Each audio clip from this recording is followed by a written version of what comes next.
rock throw, rock throw, rock throw, pillar, more rock throw. That's great. Yeah, I'm on the same boat now after hearing that. Like, this is so early in bracket to have this caliber of players. It honestly feels like going 1 and 2 is an achievement in itself. I mean, I was talking to some of my friends after looking at my bracket earlier. I'm just like, I'm way more terrified of pools than I am of any other position in the bracket because these are best of 3. Yep. Oh, I hate that. I know. But I mean, I understand. You have like 200-something players. You got to get through everyone, right? And yes, some of these players will make things very fast, but you know, best of 3 always makes things pretty dang fast. I mean, it's scary for sure. If you're playing against this caliber of like players in best of 3, you know, a lot of better players, they really have different habits and their own play style, like unique to them, and it's really hard in a best of 3 scenario to adjust to that right away. It can be scary. Sometimes you can just get steamrolled, and in 2 minutes you're like, well, I lost. Yeah, absolutely. But right now, the question is, where are we going to start? So, Forsburn versus Kragg, they forgot to turn on tourney mode. Forsburn versus Kragg to start. What kind of stages do you think they're going to be looking at here? Well, I mean, the Kragg always likes something like Jules Vale, the big open, get a lot of rock space. Makes sense. So does Forz, though. I mean, a lot of these first stages are going to be pretty back and forth, I think. I mean, Forz is always going to like Jules Vale or Tower of Heaven, but that's the first band, so. I will say, right, I know Forz likes Tower of Heaven. Spyker hates that stage. Oh, wow. It's kind of interesting. Like, we were playing doubles yesterday, right? You know, Spyker's one of my doubles partner. Every single game, I said, "Yeah, you want to go Tower?" He's like, "No, I don't like Tower." Right?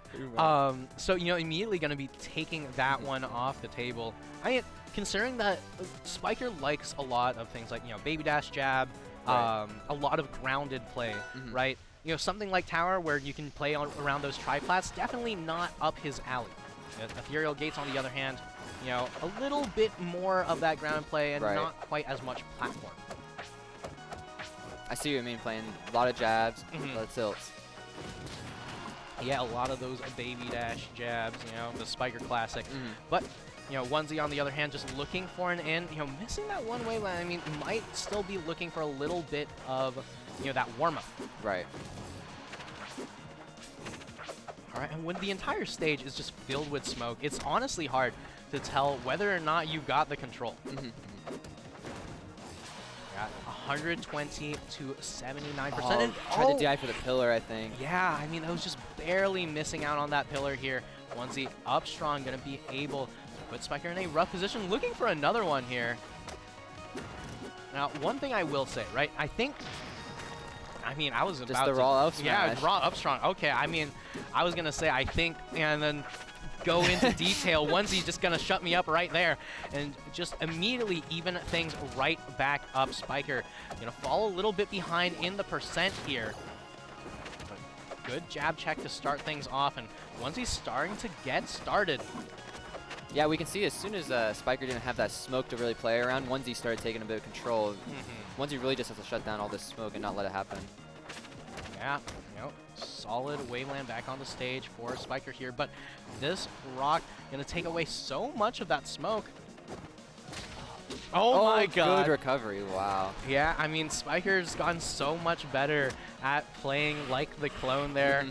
You know, and Onesy getting fully mixed up, you know, not ready for that one, but still ready to take this stock here. Spyker needs to figure out a way how to seal it out. Combust not going to connect. Beautiful air dodge from Onesy. Yeah, that was a really crazy air dodge. Just already knew it was coming. Yeah, another crazy air dodge through a move here. Onesy just ready for it all, and down tilt fair. There we go. Onesy in the lead here. You can see the aerials coming out. Spyker really wants this kill.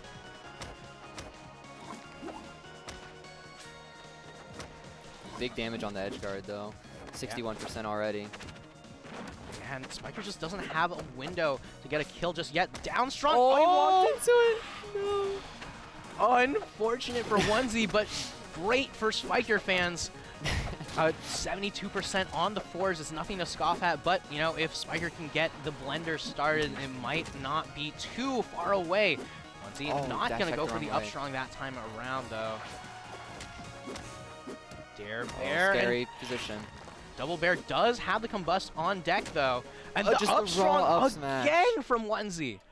Onesy might not have, you know, his namesake with him. You know, he usually comes to a tournament wearing a onesie, but definitely has a little bit of a one-track mind here. You know, just gonna go for the up strongs, going to go straight in with every single one of these pinpoint precision. Right. I think a big change I saw from Onesy is a lot more patience in those latter sets. In the beginning, he was kind of just running into the smoke, getting hit by random forest stuff, and then he kind of sat on the other side of the stage. He's like, no, you just come to me. You can do your smoke stuff. All right, changing a little bit on the sensitivities here and there. But yeah, I mean, you know, once he started really slowing things down, you know, saying, hey, wait, I mean, I might be getting hit a lot, but our damage is still really similar, right? You know, it's that Kragg damage coming in through and being the heavyweight, right? And Spyker, on the other hand, just needs to find a way how to keep control of the pace of the game. Right. All right, you know, we've got 4 bands here, you know, best of 3 classic. And the question is, what is he taking out? I think Spyker goes, oh, okay, I was going to say either Treetop or Frozen, but, you know, Treetop is the decision here. Onesy blending in a little bit with a background, and Spyker blending a little bit with the Blast Zone soon, it seems. Already 77% just off that first exchange.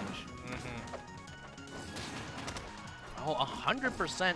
And no percent on Onesy Forward Strong. Not going to be going for the up strong. Beautiful DI. Going to survive a little bit longer here. Man, I mean, you were talking about Onesy getting better at patience, and oh my god, man is waiting for every single panic option. Yep. Yeah, he's really just baiting out the resources, not committing to anything until the last second. Tried to go for the raw up strong again, almost had it. Yeah, only 2% on the Kragg, but don't count Spyker out just yet. But this first stock, you can totally count out. Oh. Just taking a second. Yeah, taking a little bit of second, a little bit of shimmy, and a little bit of damage to start. Only 2% on the Kragg. Onesy just absolutely dominant in game number 2. Onesy really shutting down these double jump aerials coming back to the stage, just shutting them down every single time Spyker tries it. I mean, Spyker's still got, you know, some of this insane tech, you know, still goes for things like, you know, break, cancel, dare on the Forsburn. But the question is the tech enough, right? Onesy just going for tried, true, and tested, you know, these up strongs doing so much work, and this Kragg doing so much work. The Rombo's coming on through. Edge guard for Spyker could be huge. Onesy just has complete control of the neutral right now. Oh my god. Almost able to end it all up strong. Not going to do it just yet. 115% on Spyker's last stock. Potentially winner's side stock here. Onesy hasn't dropped a single one yet. Downer for Spyker. Not going to be able to get the kill just yet. Kragg super heavy.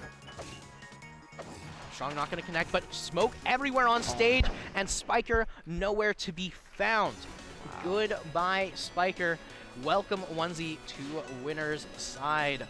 And just like that, like I was saying,